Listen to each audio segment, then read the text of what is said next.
We are live. We're live. Fantastic. Hello. Hello. Welcome to Let's Taste Live with myself, James Scaresbrook, otherwise known as the Intrepid Wino, and welcome my special guest, Mattia Cianca. Cianca. Yes. Who is the head sommelier at Attica restaurant here in Melbourne, generally considered to be, if not the top, then one of the top restaurants in Australia. And he brings with him a wealth of knowledge about wine. And today we're looking at Riesling wines. So thank you very much, Mattia, for being here today. I would love for you to very quickly talk a little bit about yourself to the audience if people are watching along with us. If you are watching, make sure that you are on the YouTube page so that you can actually make comments, that kind of thing. You can tweet us at Intrepid Wino and at Mattia, so MATTIA 0449. I'd use the hashtag Let's Taste Live. But Mattia, I'm talking too much. No, thank you for having me actually, and it's a pleasure to share passion and drinking with special people like you. I think being Italian. So you're Italian, of course. I'm Italian, of course. Originally from which part of Italy? From Rome, Roma. Not many vines there. It's all about crazy people and traffic, but it's a nice culture of food and very well educated people in terms of food and wine culture. So I was very lucky to work and to grow up in a very good establishment and very nice experience in fine dining as well. But the wine passion that I have was born in Australia, so it was very. What brought you to Australia originally? Interesting to do that. I was 21 and working conditions in Italy for over the past few years are not been very good, unfortunately. So I decided to leave, and I tried London first, but it was too easy to go back to Rome. The temptation to go home. Yeah, 20 euros flight. So as next time I want to go far away. And thanks, EasyJet. Yes. So I chosen Australia, and and I fell in love with it. I went to WA first.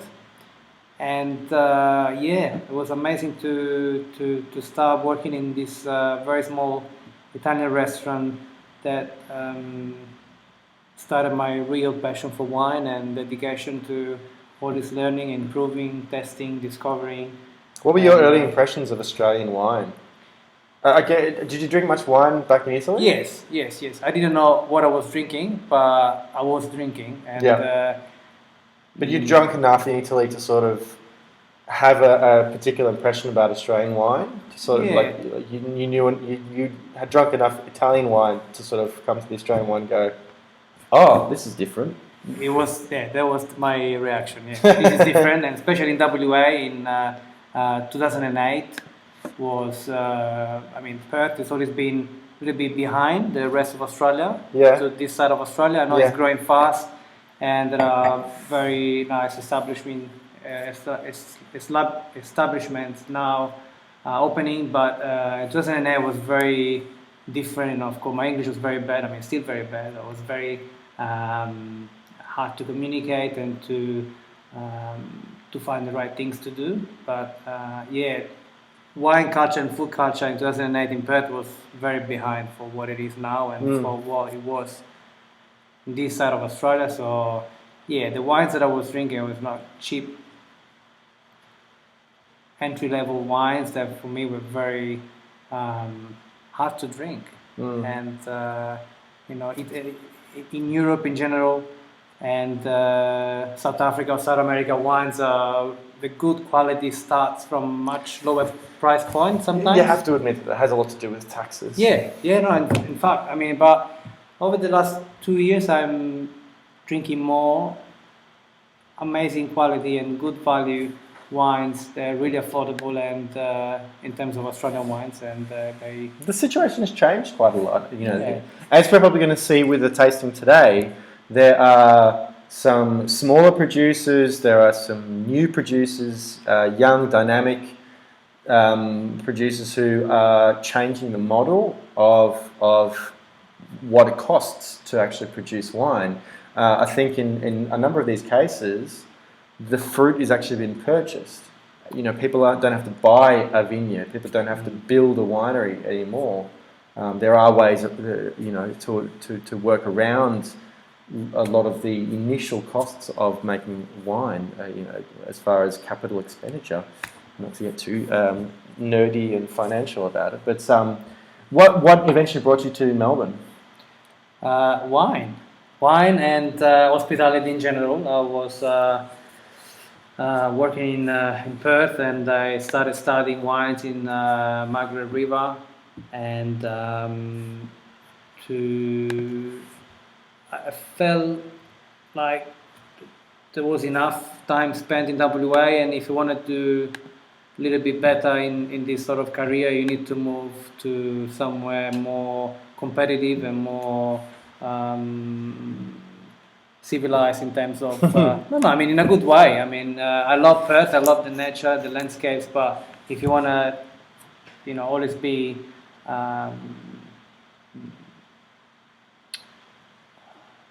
under the pump, we need to surrounded by passionate people, Busy, challenging it needs to environments. be, and of course Attica was an amazing opportunity, and working with special people made me love Melbourne even better. So yeah. And how long have you worked for Attica for? 2.5.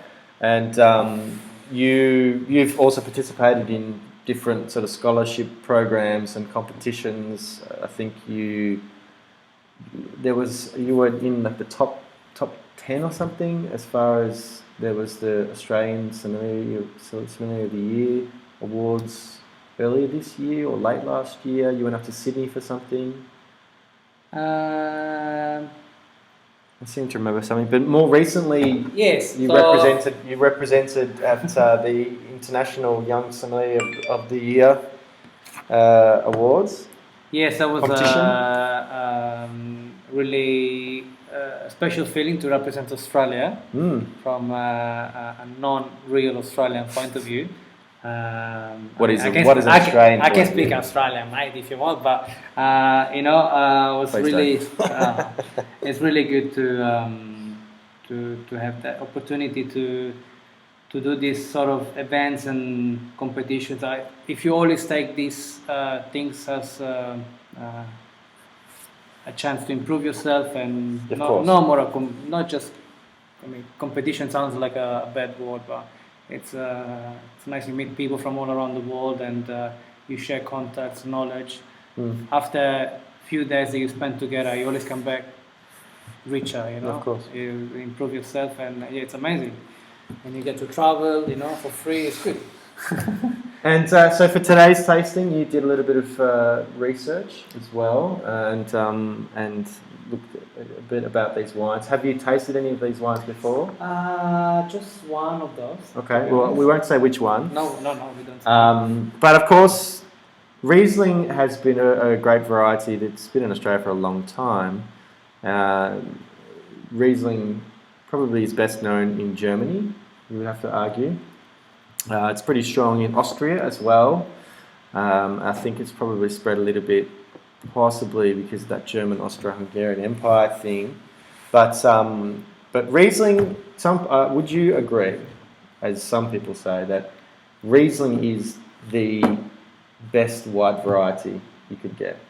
The most particular, the variety that has to be the most specific conditions to be at its best, and probably better than any other variety, white variety, expresses its place. Would you agree with that? Yes, I agree, and actually thank you for starting this good conversation. Riesling is, I think,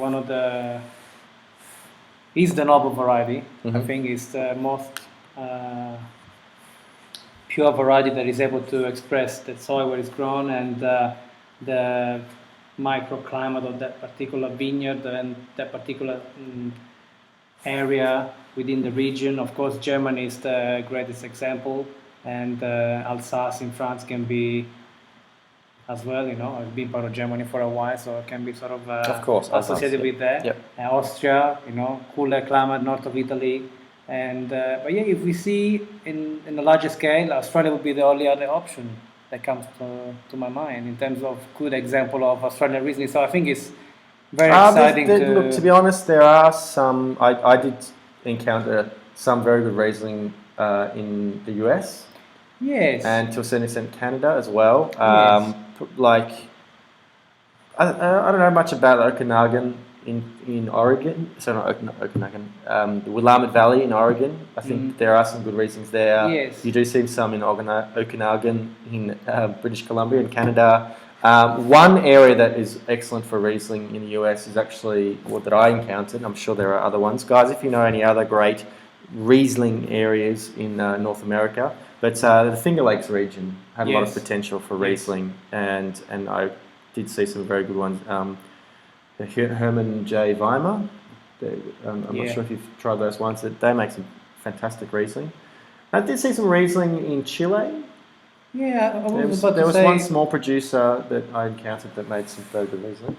Yeah, I mean, part of New Zealand as well, of course. Of course, and, yes. Cooler climate in Argentina and Chile, they're experimenting.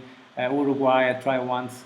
But my observation was, in a larger scale, I mean, Australia is really internationally recognized as a style, and now today it's going to be interesting to see all these different areas within Australia, how they express themselves, and again, because of the purity of Riesling. What I find so amazing, as you say, about the purity of Riesling is that you don't really do anything to it. You basically, it's the variety. Like, you can completely ferment it in stainless steel, and that's no oak. You can put in oak, very traditional practice in Germany, in Austria, for example. But if you compare it to, say, Chardonnay, you can't really do Chardonnay just in stainless steel.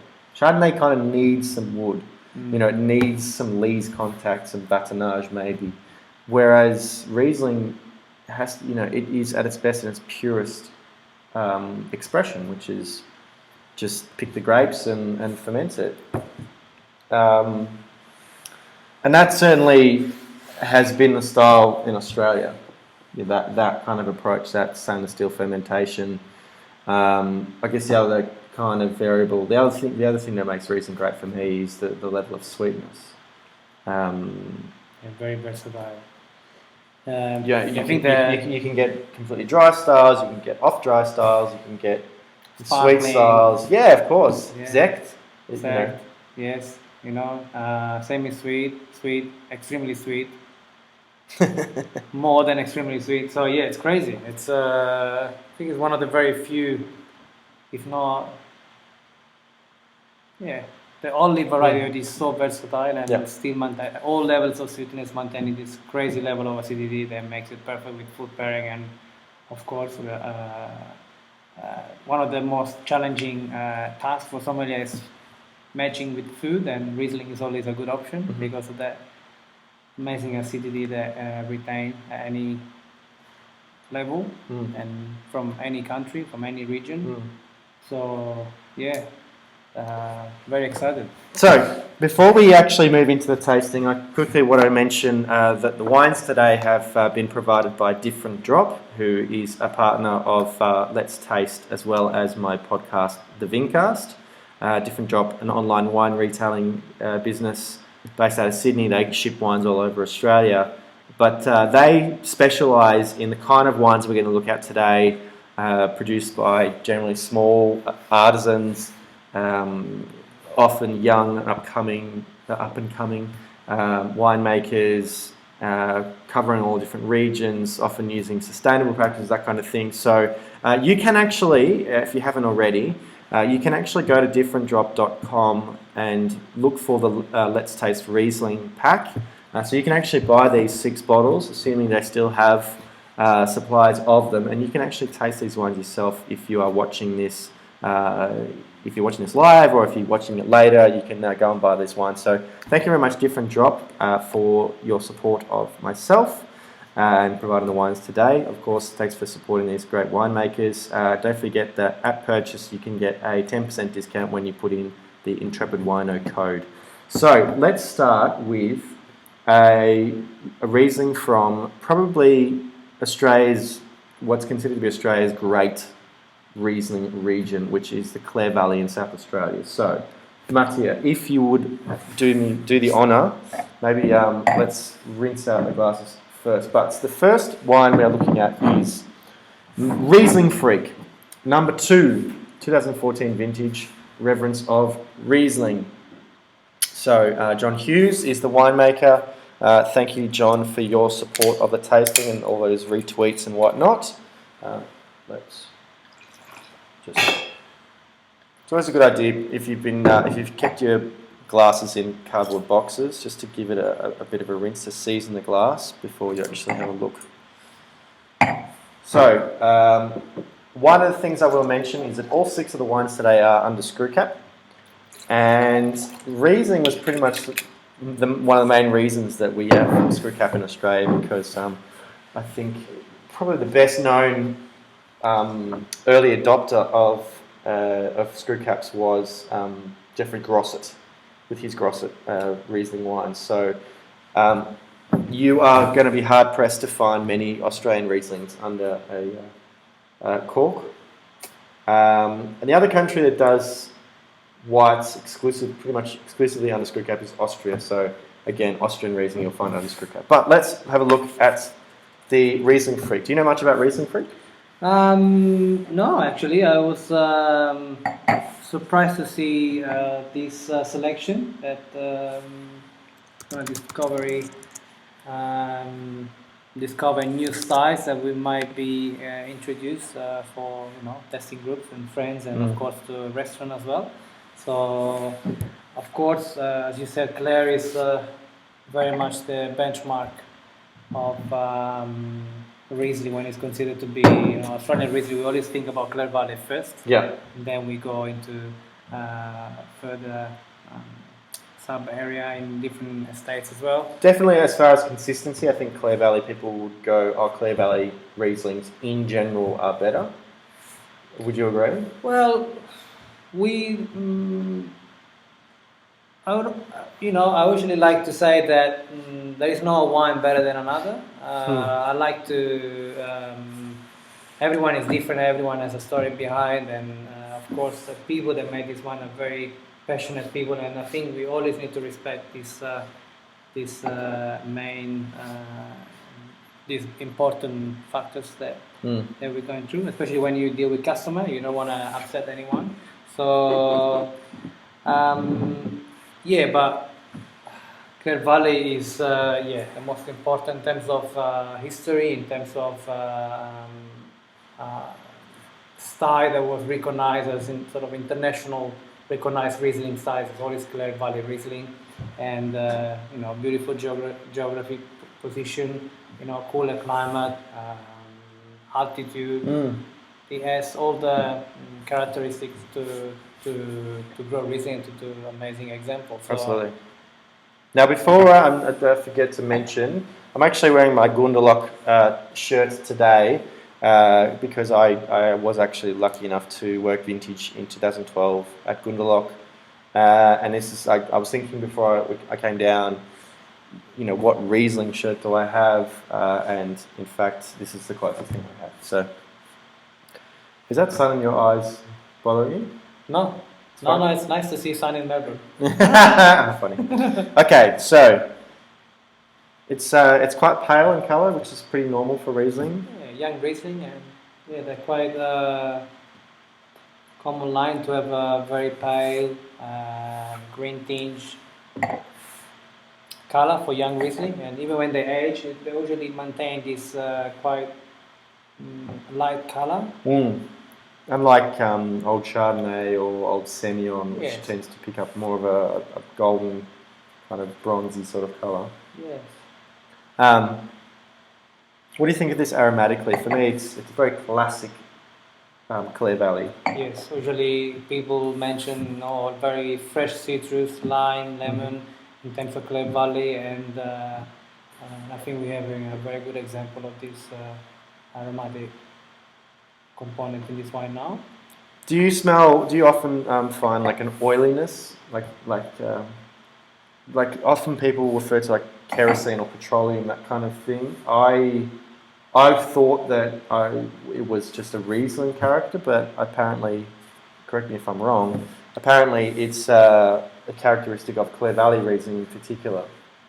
In terms, just talking about Australian Riesling or in general? No, in general. In general, well, I've always been told, when you learn about wines that petrol in Riesling from German Riesling, it's because of the bottle age. After a long time in bottle, long time sort of development of the wine, you start to notice petrol-like aromas. But I've heard this described many times for young Riesling from out of Germany as well. Sure. So I think sometimes, when we test... Do you think it maybe it's a bit suggestion that people kind of think that's what they're supposed to find, so they're going to go, oh yes, I can see kerosene? Yes, if you know what you're testing, it's quite tricky sometimes because you Whether think it's you already kerosene, know whether the it's testing notes of the wine, but yeah, we try to be objective today. No, but this has a very classic aromatic profile for Clare Valley Riesling. It does have some lovely floral elements too, that lime zest. It has a bit of mineral. Would you say it has a little bit of mineral in there? Yes. And also, I think that we always refer to Riesling from Europe or Riesling from Germany, Austria, or Alsace being the only possible mineral style. And I like to say that minerality in wine doesn't only come from the old world, doesn't only come from historical country. If you have a good combination of... That's coming from an Italian, by the way. Yes, and I'm happy to say that because I had amazing quality wines in Australia and in other countries out of Europe. Yeah. So I think we should support what they're doing in all these countries, and especially in Australia. I think probably that's like the reference that people think of. Okay, they think minerality in Riesling is coming from the slate of the Mosel Valley. So that's what minerality is, and because this doesn't have necessarily slate minerality. It doesn't have minerality. No, it's just a different kind of minerality. It's a different kind of minerality. We definitely have. Riesling needs to grow in a cool climate region. So we all test. We are going through this testing of Riesling from different regions. They all going to have a common theme of high acidity and of course cooler climate, and the wines will all have different expression of minerality, and this is because Riesling is so pure and so noble variety that it can express that very well, I think.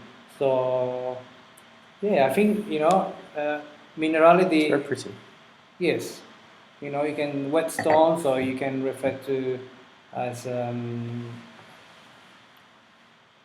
local soil of every different region. Of course. But I highly recommend actually listening if you want to know about Riesling from the Clare Valley. I highly recommend listening to a recent episode of I'll Drink to That podcast with Levi Dalton, and he actually interviewed Jeffrey Grosset. It was a really fantastic episode, and you'll get a lot out of it, I'm sure.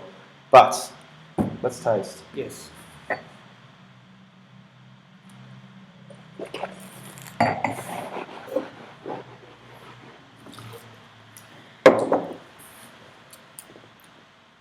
There's some presence. Very expressive. Very focused. Very much on the front of the palate. Really, very zesty, pithy citrus. Very crunchy on the palate as well. Very fresh, and quite a clean finish too. Yeah, the beauty of this variety as well is that you can enjoy these wines anytime. I mean, beautiful summer day like today here. And quite young, crisp, citrus-driven wine with this beautiful freshness and really beautiful, crunchy apple lime sort of note to it. But you can forget about it for a few years in your cellar, they're not going to expire. They're going to improve. They're going to turn into something a little bit more developed and creamy and sometimes more interesting as well. I mean, sometimes people hold back their wines because they need time, and they definitely have the structure to be forgotten for a few years. I did a Let's Taste a while ago of an old vintage of Seppelt Drumborg Riesling, and Riesling ages beautifully.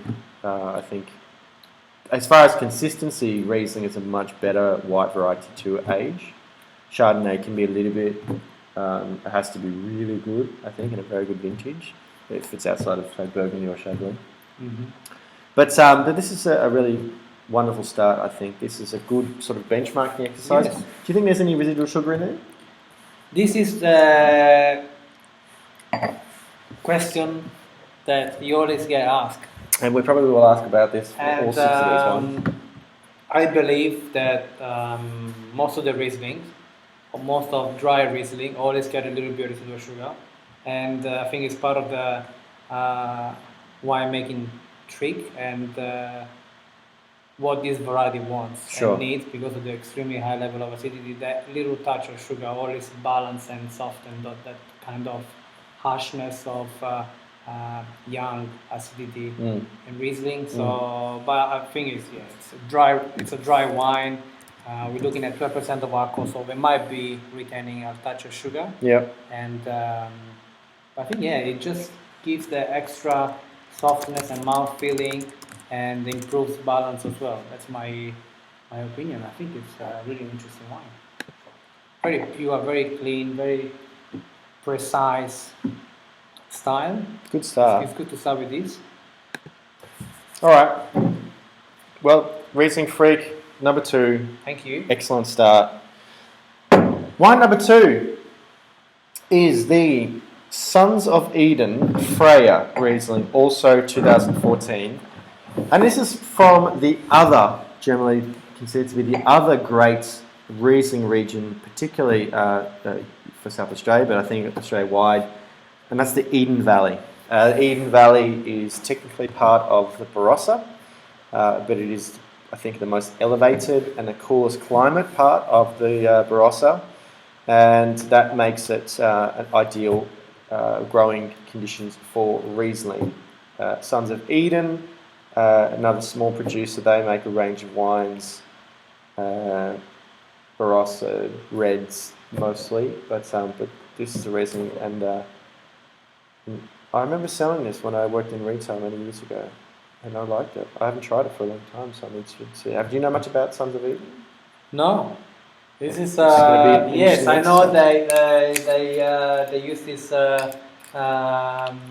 mystical names. Yeah. And Viking type stuff. And of course, I mean, I think there is a common theme in Australian Riesling producers. They all have been inspired by German styles, or by the old world, or by Austrian or Alsatian style. I'm sure that most of them, if not all of them, have been visiting or working in these countries. So there's a nice reference in this Germanic goddess of the old times in Germany. So this is, I'm sure, that it's been inspired by some German sort of story. So yeah. Pretty much the same color, yeah. Same color. Quite clear, quite pristine. Definitely get this. You can tell it's a young Riesling with this beautiful green tinge, showing good condition, clean. This one, for me, it probably doesn't have the same kind of zip as the first one. It's not really exuberant. It's not really classic, crunchy kind of lime citrus. This one's a little bit more darker, riper. Yeah, riper. Yeah, softer nose, a little bit more. Even a bit of. Yeah. I think this is possibly a reflection of the Eden Valley being a little bit warmer than the Clare Valley. I was thinking that 2014 is good to have 2014, one from Clare, one from Eden Valley. There was very dry year, and irrigation for this sort of two areas will be very important. Usually, this region share quite a consistent rainfall. In 2014 was a quite dry growing season, so irrigation was very important. Yeah. And so yeah, it might be this slightly warmer area and warmer year as well to give this softer and more approachable style as well. I mean, sometimes warmer climate is not necessarily bad for this sort of regions and variety. I think it can show more approachable, more more drinkable style in when the wines are young. It still smells very good, but like for me, this is sort of rather than fresh florals, it's dried florals. Yes, dry floral, riper fruit. You start to get this beautiful lemon curd or more riper citrus cream character, I guess. It's quite interesting. Very. This one for me has a little bit more on the mid palate. Like it Yeah. seems to be a little bit more weight, a little bit more intensity. Like it's not kind of bracing acidity like the Rieslingfreak was. It might have a little bit more residual sugar as well. Yeah, it seems to like texturally. Yeah, it's very generous without being overwhelming. Same alcohol apparently, 12%. Both of them. But yeah, this one. I seem to remember the Freya Riesling being a slightly off dry in the past, so I'm not sure if my memory is correct, and if they're kind of pulling it back a little bit, but they're still retaining a little bit of residual sugar in there. Yeah. Again, I think this helps the balance of the wine, and it makes it drinkable and enjoyable young, and yeah, it's very interesting. Really delicious. So, Corey Ryan and Simon Cowell are the winemakers for the Sons of Eden wines. One of the things that I was quite attracted to when I first encountered Sons of Eden some years ago was the labels. They really loved labels, and I remember I think it was the two top Shiraz wines. One's called Romulus, one's called Remus. I'm sure as a Roman, very important. But these are, whilst they are like very exciting and moving in a really positive direction, they're still very classic expressions of Riesling in their region. Yes, I believe. I'm not sure if you've had lots of experience with Riesling in these kind of regions, but particularly being that they are the icons of Riesling in Australia. I think there is a little bit more traditions because of the longer history in this part of Australia to produce very clean, pure style of Riesling. Yeah. You know,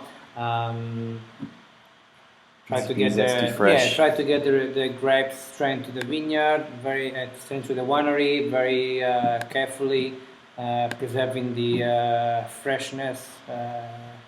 And be careful to not expose the wine or the juice or the grapes to any oxygen. And I'm sure we're now starting to move to different styles and region. We can see that different approach in the winemaking as well. Yeah. So yeah, these are very, very pure styles. So let's now move out of South Australia. For a long time, I kind of maintained that, excuse me, there's a fly kind of pestering us a little bit, that they're outside of South Australia, outside of the Clare Valley and the Eden Valley, there were kind of two areas that were really, had a lot of opportunity for Riesling. One was the Great Southern region in Western Australia, the other was the Henty region in Western Victoria. And a producer that really kind of has for a long time set a very high benchmark for Riesling anywhere in Australia, really, is Frankland Estate. And so I think it would be probably a shame for us not to include one. So the next wine is the 2014 Isolation Ridge Vineyard Riesling from Frankland Estate. Excuse me. I had the good fortune of visiting Frankland Estate whilst I was over in Western Australia in May, and they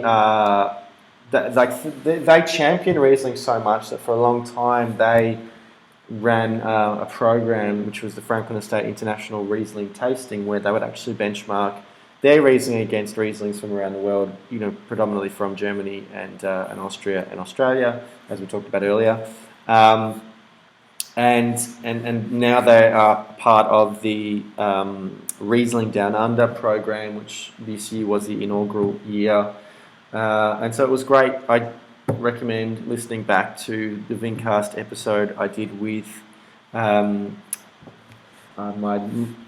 Hunter Smith, who is the owner and of course the vigneron at Frankland Estate. Isolation Ridge, one of the vineyards, sort of has been considered one of the great Rieslings in Australia for a long time.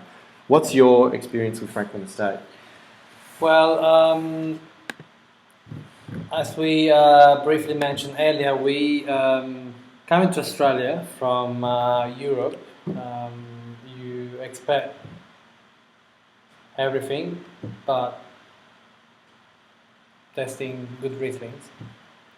Because you don't expect going to Australia and try amazing Riesling. So, of course, I changed my mind over the last few years. Yeah, I'm very happy to see this amazing quality wine. So, this is a wine that I have on my list, Attica. It's a wine that I really enjoy, and I've been living in Western Australia for 4 years. Unfortunately, I haven't been to their winery when I was there. It's pretty out of the way. Yeah, it's kind of. It's a good 4 hours, 4.5 hours drive away from Perth. For me, just thinking that they produce this amazing quality and they're in the middle of nowhere, it's already winning. Yeah. And then it's good to see that people recognize and accept the quality of these wines, and I'm a really big supporter of these wines. One of the really strong indicators of how good Frankland Estate is as a Riesling producer is that probably you would argue the best importer and distributor of Riesling wines in Australia is Cellarhand. They make that one of their main priorities is to distribute great Riesling wines, including Gunderloch, for example. Yes. And they're very heavily involved with all of those tastings we mentioned. And so that sort of gives you an indication about how good Frankland Estate is. So we are in the Frankland River, which, as mentioned, is sort of the northern part of the Great Southern region. Great Southern is a huge area in Western Australia. There's already quite a bit of great wine that comes out of there, but it's still largely, there's so much opportunity there. The one thing that has been an issue in the past, and to a certain extent still is just isolation. Ironically, Isolation Ridge. It's a very isolated part of the world, and I found whilst I was travelling in that part of Western Australia that phone reception for was one thing that was very flexible, shall we say. But Frankland Estate is an organic certified producer. They make a range of excellent wines at a number of price points, but Isolation Ridge is the king of kings. It's the best Riesling. So it was great to visit Frankland Estate and meet with the guys, with Hunter and Brian. So, yes, consistent. would you say, colour-wise? Possibly a Colour-wise. little bit less green? Yes. Less green than the first two? Yes. It's It's a little bit more yellow, but yeah. it's very pale. Very pale, straw yellow, yes. Aromatically, interestingly enough, this one has more, for me, again, it might be just suggestion, but this one has more of the oily kerosene than the first two. Yeah, I find definitely less citrus than the other two. One of the, if you can call it a problem, one of the problems that I find with Frankland Estate, particularly Isolation Ridge, is that it just gets released too early, and people are so, I want to have this now, I want to have this now. The people are just drinking the wine too young. This is far too young. It's really barely even expressing itself yet. Yeah, but it's very intense. Now you mentioned Celarent before, and I had a tasting with them last week, and I tried some of these wines, and You should have tried the 2015 Estate. Yes. I mean, when you see 15 on the label, you're scared straight away. You get scared because it's so soon. Because it's so young. It's in Europe you wait the year after to have. No way, but you go to Vinitaly. Yeah, no. You go to Pro Wine, and people want to see the new wines, and they're not even 6 months. Yeah, no, it's interesting to see this wine. It's gonna be too young, and I tried that wine. It was amazing. I was amazed about that. I've tried some 2015 whites from Australia already, and my God, they're looking. I was really surprised, and I was very happy. I mean, when you have a good surprise, you always have a good reaction, and you just wanna try to work with these wines and try to experience and to share these wines with other people and with customers as well. I mean, we have quite a consistent clientele, I would say, but we have a lot of. Do you mean you have a lot of regulars, or the kind of clients? Not regulars. Regulars is very hard, but yes, most of the time we have all the customers, which nothing wrong with that. But I'm just saying that they have fairly traditional tastes for wine. They're experienced with wine. They're not necessarily as quick to embrace new things. If you don't have a wine from Clare Valley, I mean, they just go to Germany or to where it's traditionally from. But that's what you want to do. You want to discover these amazing wines from lesser known region and share and change people's minds. Not necessarily change people's minds, just open people. Give them the opportunity to try something different. And I think it's incredible. And of course, Western Australia being so close to, Frankland Estate being so close to Margaret River area and. Relatively. We are in Melbourne. It's quite close. It's always when someone mentions Western Australia, you always think of it's gonna be Margaret River. It's gonna be Margaret River. Cabernet, yes, or Bordeaux Blanc, yes. Or maybe Chardonnay. Maybe Swan Valley. Yeah, Swan Valley for they produce good 45s and but. It's incredible to find these lesser known areas and producing amazing quality wines. I think Australia would be very important in terms of wine production. It is already very important, but I think it would be even more. Absolutely. Yes. For me, this wine is really very shy. It's like it shows intensity, but it's also.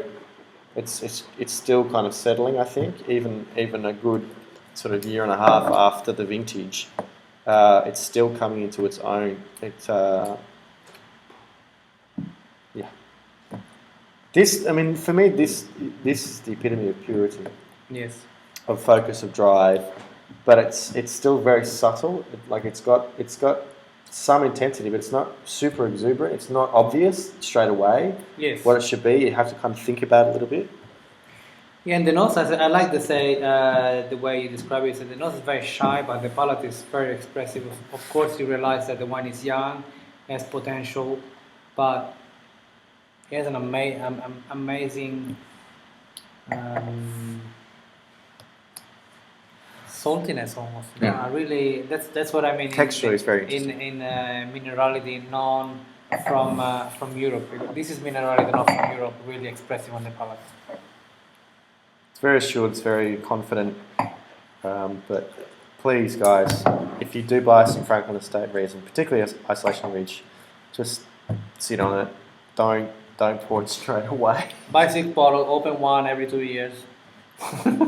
Every 1 year. Okay, so this is the classic Western Australian Riesling. Now we're going to try something a little bit funkier. We're still in the Great Southern area. We are further south though. It's La Violetta, which is AJ Andrew Hoadley, as is known locally, Hodor, if you're a fan of Game of Thrones. Again, another former guest of the Vincast. I do highly recommend listening to that episode with a very soft-spoken giant of a man, and he had a really amazing story to tell. So, this reason comes from the Parongarup, which is further southeast of Frankland River, and this is the Das Sakrileg. I think, if I remember correctly. No. Oh, anyway. Again, 2014. So it's good to be able to compare the Franklin Estate and the Das Sakrileg next to each other. So let's have a look. Again, part of the cool factor of the La Violetta wines, particularly the Sakrileg, the labels very kind of How important is the label? inspired. Well, not so much. I guess not so much for you in a restaurant, because people are looking at a wine list. They don't know what the label is. But in a shop, or in a bar, if you have stuff on display, Attica doesn't. Correct? No, but when we test wines before we put it on the list, we always of course the test is very important, but we like to. It's good to have cool labels. I think it's added value, Yeah. So one of the cool things about the Das Sakrileg is it is barrel fermented, which is very, very unusual for Australian Riesling. Yes. Very unusual. This is possibly going to be the only one that is barrel fermented. It's also unfined and unfiltered. Now, tell me what you think about the colour of this wine. Yeah, this is you can tell straight away it's a completely different approach, and darker. Darker. If you don't know there was a young wine, you can think it's got a bit of age. Yeah. But and that's possibly that partly it's a barrel fermented. Oxygen friendly. Exactly. It is a slightly oxidative handling compared to the opposite, which is in stainless steel, where you're using temperature control, you are trying to eliminate oxygen completely.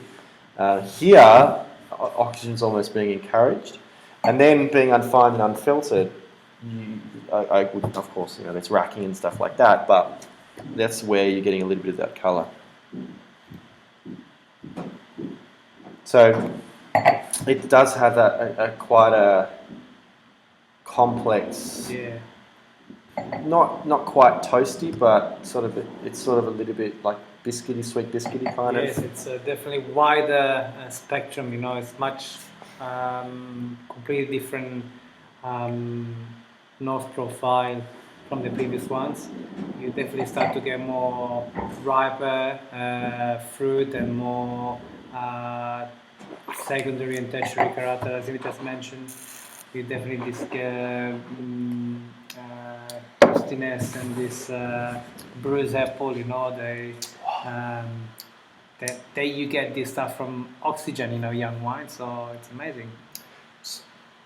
Quite a lot more savoury than the other Rieslings we've looked at so far. That barrel ferment is giving it that, there's more texture here in a way. The acidity is sort of a little bit freer, wilder almost, rather than very precise, like lasers. This one it's kind of following an interesting trajectory across the palate. It still has that freshness, it still has the fruit of Riesling, but it's such a different expression of Riesling.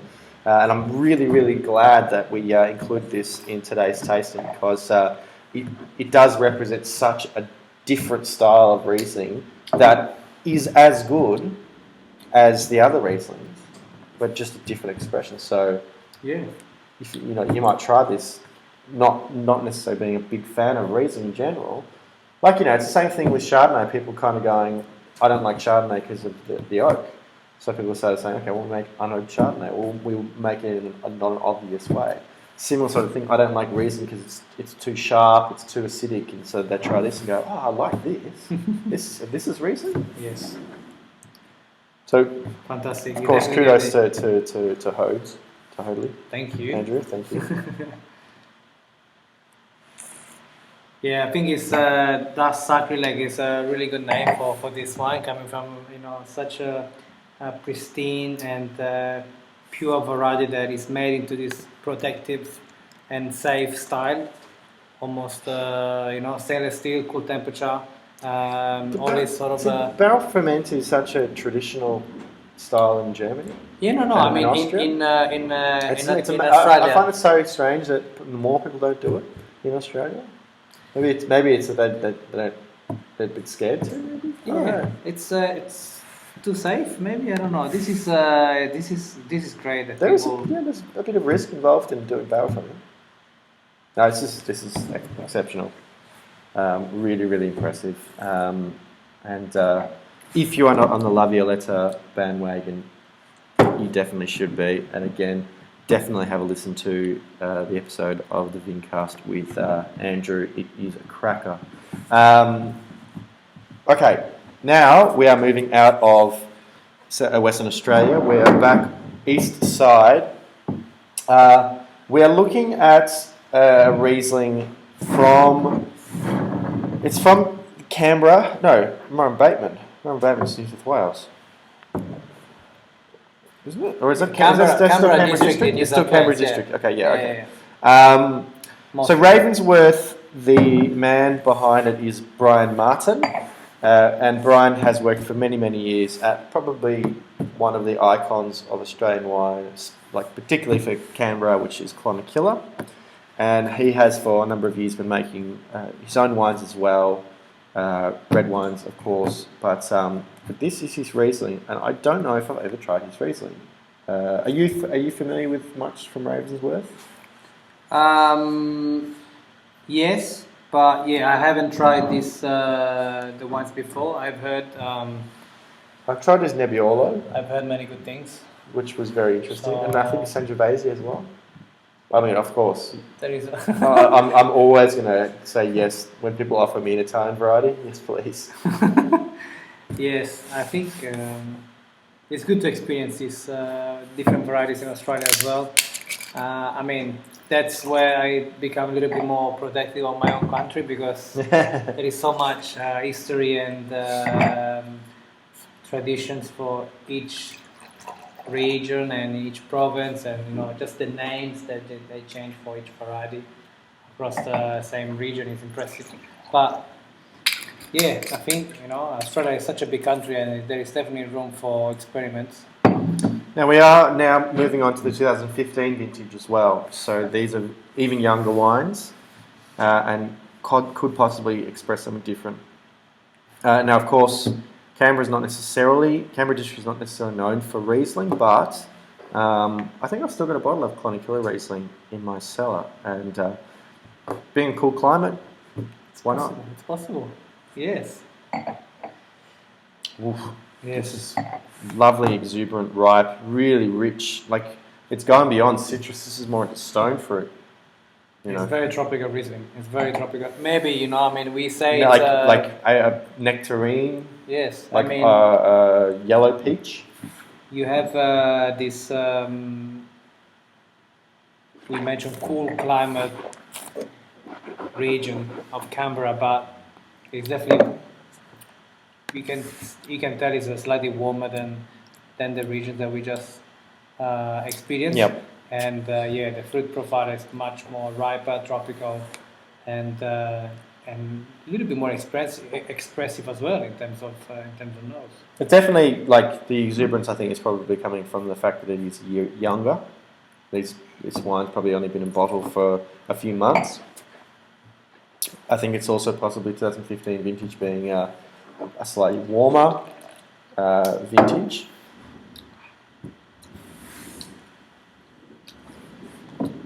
It's good to see so many different styles, but still able to recognize the variety. Yes.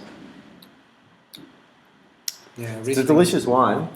It possibly doesn't have the kind of the focus that really tight linear acidity that the previous Rieslings did. I really enjoy it. I think a lot of people will really enjoy this, and I'm sure it's possibly a reflection of its vintage, and possibly needs to settle down for a little while as well. But it's a delicious wine. If you're not necessarily a hardcore Riesling fan, maybe start with that one. Yeah, that's a good introduction to this amazing variety. Yep. Yeah. All right. Thank you, Brian. Thank you for the Thank you. Ravensworth. And our last wine for today is actually from Victoria, home state, represent. Now, I did want to look at a Riesling from Henty, ideally Crawford River. Unfortunately, they were in between releases, I think. But I was interested to try, I've heard good things about the Billy Button wines made by Joe Marsh, which is quite new, and I think that's evidenced by the fact that we couldn't really find a lot of information about this wine. So we're coming into this completely blind. King Valley grows almost every variety you could imagine. Now is kind of pretty well known for its Italian varieties.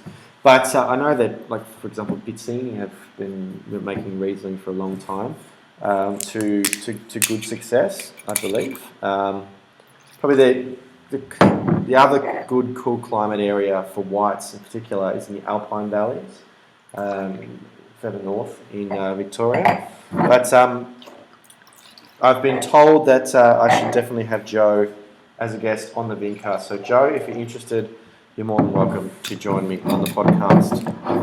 2015 as well. So, bit of colour again, not as sort of pale and green as the first four. I think possibly if we compare it with the Ravensworth, this is a vintage thing, perhaps, being a warmer vintage. Whoa. That's very interesting. Very floral. Very floral. Very perfume, very pretty. Yeah, like almost like perfume. Almost like perfume. Like perfume. Well, like, not quite potpourri, but you know, there's some dried florals in there. It's really, really, really interesting. It's not, yeah, it's more floral than it is fruit.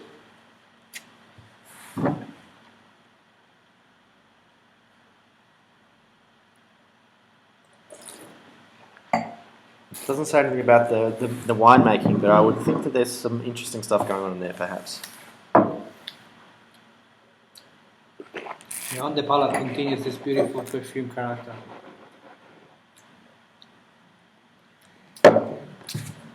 Floral again, it's very consistent. But again, dry florals. Again, Yes. on the palate. There's some interesting texture in there. Yeah, it's another good example of young, approachable, and style that we don't have to be scared of, you know. Wow, fascinating. This, yeah, I think where the Ravensworth is a good entry point. The Billy Button is a good kind of thing to change the way you think about Riesling. There's some interesting stuff going on there. I'm interested to find out more about it. But look, this has been really fascinating. Thank you, Mattia, for joining me here today, and as we taste 6 Australian Riesling wines. What did you think about today's taste? It's been very educational, very interesting to share your knowledge and the consistent of this variety across different regions. Yeah. And you know, you have freshness, you have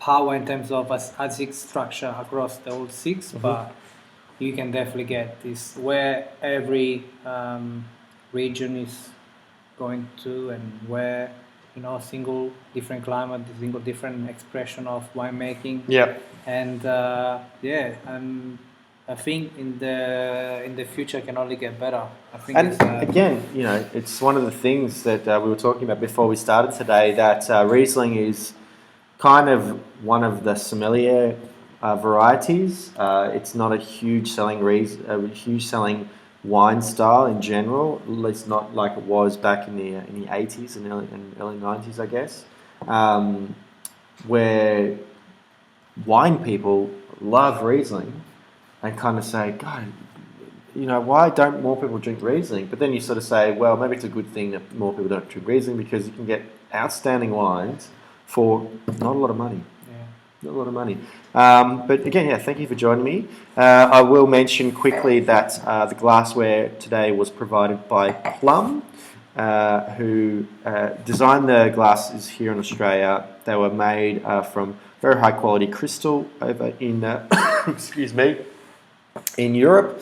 And they simplified everything. So we actually used the white A, which, if you can see the shape of it, is designed for aromatic white wines, whereas they have the white B, which is for complex white wines.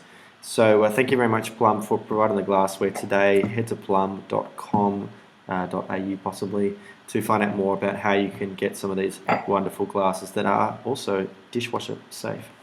Thank you to Different Drop for providing the bottles. Thank you to all the winemakers for making such exceptional wines. And if you did join us on the live stream, thank you also. If you watched along with us, Jonathan Brooke joined us. He said hi. Hi, Jonathan. So if you're watching this after the fact, then there'll be more Let's Taste Live episodes just like this, hopefully with some more winemakers coming up. So get involved. How can people follow you on social media, Mattia? I'm not very big social media fan. Why not? Should be. Yeah, but I mean, I don't like technology very much. But But if Twitter is Mattia0449. Yes. Instagram? And Instagram is the same. Yep, well, that's handy. Very good. Yes, and I'm always at work, so come and knock the door if you want to have a little chat. Yeah. Or go into Attica. It is one of the great. I haven't actually had the experience yet, but apparently it is one of the greatest dining experiences you could possibly have. Thank you very much for all your support, everyone. Thank you for joining me today. But let's have a little bit more wine because we have to toast. Yes.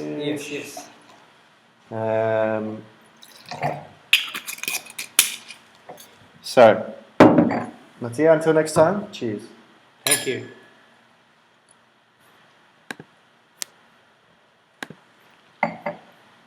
Where are we? Stop.